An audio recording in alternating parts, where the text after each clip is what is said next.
Hey guys, welcome to another episode of Financial QB TV. I am your host, Richard Reyes, the financial quarterback, and I'm sitting here with David Pilcher. David is the Pilcher in the Bailey Zobel Pilcher, which is the estate planning firm of estate planning attorneys we use here at the Financial QB.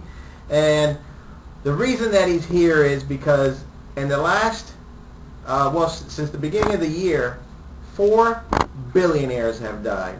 Okay, which equate to about $25 billion in assets that these 4 billionaires had. But the thing is that it's most interesting that we don't have an estate tax this year. So based on that is that if you're a billionaire, millionaire, it's a great year to die from an estate tax position. So I'm here with David. He's going to explain to you what's going on with the estate tax. And David, what happened to the estate tax in 2010? Well, some people are saying that the estate tax was repealed in 2010, but I don't think that's correct. I think it's better to say it's been suspended.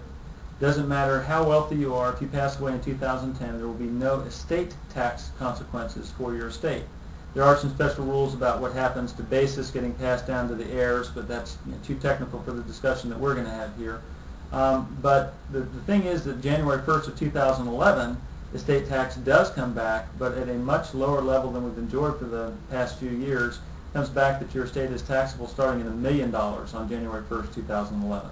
So basically all those people that for about the last 10 years or so, maybe a little less than 10 years, I don't quite remember, that were out of the estate tax because the limits have been raised, now they're back again, thrown back into the mix in January. There were very few estate tax filings in the last couple of years because the limit had risen to 3.5 million.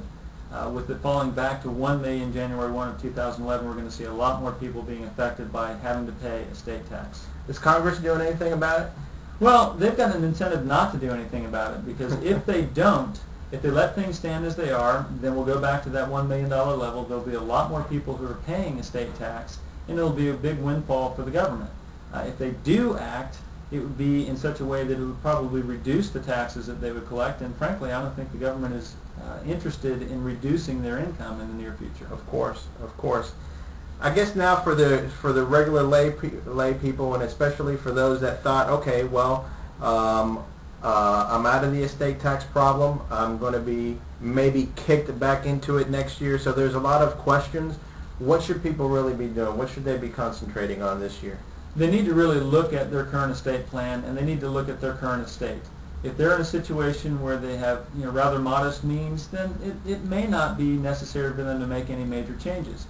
But if they are somebody who's looking at having an estate, and this includes your homestead, any other properties you might own, investments, bank accounts, whatever, if it's going to be worth more than $1 million, there are things that can be done to make sure that you still won't pay any estate tax upon your demise.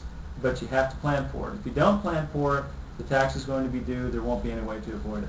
Hey, interesting stuff, David. Guys, these are the people we send you to. This is David Pilcher with Bailey Zobel Pilcher, your carrying law firm. And if you need to call him, just link down below and get a hold of him.